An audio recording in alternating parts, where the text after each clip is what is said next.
কৃষি প্রধান বাংলাদেশের সেচের ৭৮% ও পানীয় জলের ৯৫% প্রদান করা হয় ভূগর্ভস্থ পানি দিয়ে। এই অধিক পরিমাণ পানি উত্তোলনের ফলে ঢাকাসহ দেশের বিভিন্ন স্থানের ভূগর্ভস্থ পানি স্তর নিচে নেমে যাচ্ছে। এই সমস্যাগুলো শুষ্ক মৌসুমে দেশের বরেন্দ্র অঞ্চল এবং মধুপুর ট্র্যাক্ট এলাকার কৃষি নির্ভর অঞ্চলে প্রকট আকার ধারণ করে।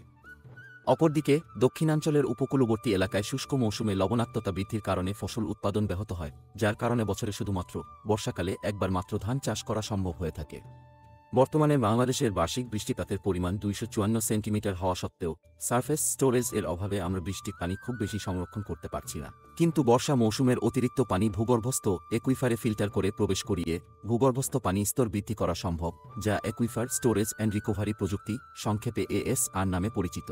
বাংলাদেশের ডেল্টা প্ল্যান ২১০০ বৃষ্টির পানি সংরক্ষণ করে সেচ কাজে ব্যবহারের উপর গুরুত্বারোপ করা হয়েছে।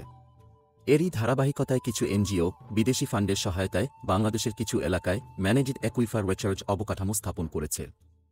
এই প্রযুক্তিতে একই নলকূপের সাহায্যে বর্ষাকালে ভূগর্ভস্থ পানি রিচার্জ এবং শুষ্ক মৌসুমে সেচের পানি সরবরাহের কাজে ব্যবহৃত হয়, যা জলবায়ু পরিবর্তন মোকাবেলায় বাংলাদেশের কৃষিক্ষেত্রে গুরুত্বপূর্ণ ভূমিকা পালন করতে পারে।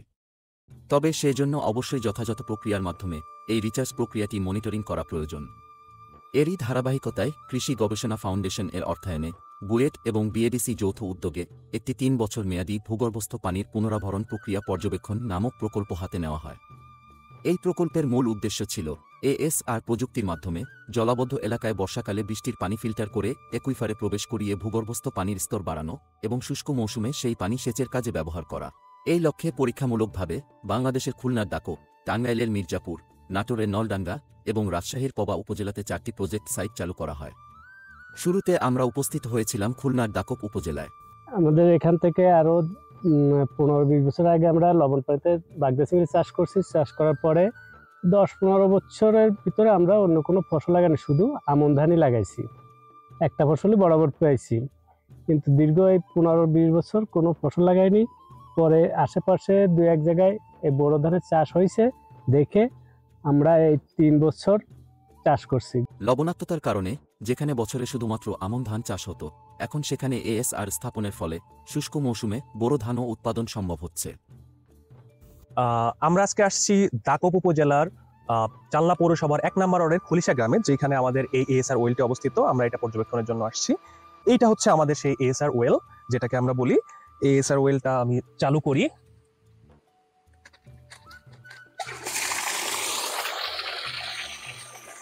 এই ASR ওয়েল কিভাবে কাজ করে আপনারা এটা দেখবেন। যখন বর্ষা মৌসুম থাকে এই জায়গাটা পুরাটা পানিতে তলিয়ে যায়। এই পানিটা সবগুলো এই ইনফিল্ট্রেশন চেম্বারে এসে জমা হয়। এই ইনফিল্ট্রেশন চেম্বারের আয়তন ৪ ফুট বাই ৪ ফুট, যেটা ১০ ফিট ৭ থেকে ৮ ফিট গভীর। এই ৭ থেকে ৮ ফিট গভীরতার ভিতরে আমাদের বিভিন্ন ধরনের ইনফিল্ট্রেশন ম্যাটেরিয়াল দেওয়া আছে। যে ম্যাটেরিয়ালের ভিতরে কয়লা, গ্রাভেল, স্যান্ড, এই ম্যাটেরিয়ালগুলো দেওয়া আছে। সারফেসের পানিটা যখন এই চেম্বারের ভিতরে এসে পড়ে, ওই ফিল্টার ম্যাটেরিয়াল দ্বারা ফিল্টার হয়ে এই ওয়েলের ভিতরে প্রবেশ করে। এই ওয়েলের ১০ ফিট নিচে যে ছিদ্রগুলো করা আছে, ওই পানির ফিল্টার পানিটা ওই পানি এই ওয়েলের ভিতর দিয়ে প্রবেশ করে সরাসরি ভূগর্ভে পরিচালিত হয়। আর এখন আপনারা দেখতে পাচ্ছেন, যেটা বোরো সিজন চলে, বোরো সিজনে আমরা এই পানিটা যখন এমবিয়েন্ট গ্রাউন্ড ওয়াটারের সাথে মিক্স হয়ে স্যালিনিটিটা ডিক্রিজ করে, ওই পানিটা আমরা এখন বোরো ধানে ব্যবহার করি।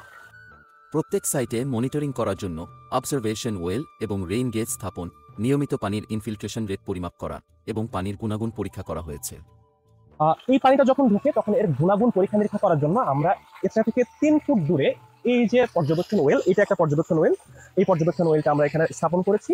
এটা একটা ডাটা লগার, যেটার মাধ্যমে আমরা টেলিমেট্রির মাধ্যমে সরাসরি ঢাকাতে বসে আমরা এই ইনফরমেশনগুলো কালেক্ট করতে পারি। ওয়াটার লেভেল কততে আছে, এয়ার টেম্পারেচার, এয়ার প্রেশার কততে আছে।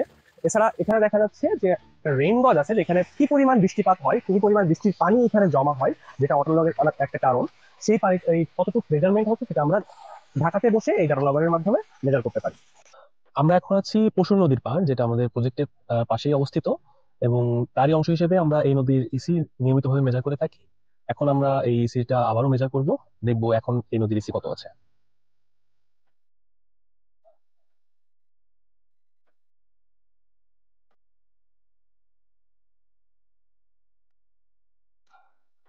এটা দেখা যাচ্ছে 18.5 মিলিসিমেন্স পার সেন্টিমিটার এই মুহূর্তে এই নদীর ইসি, যেটা আমাদের প্রজেক্টের এএসআর এর পানি থেকে অনেক অনেক গুণ বেশি, 3 গুণ বেশি।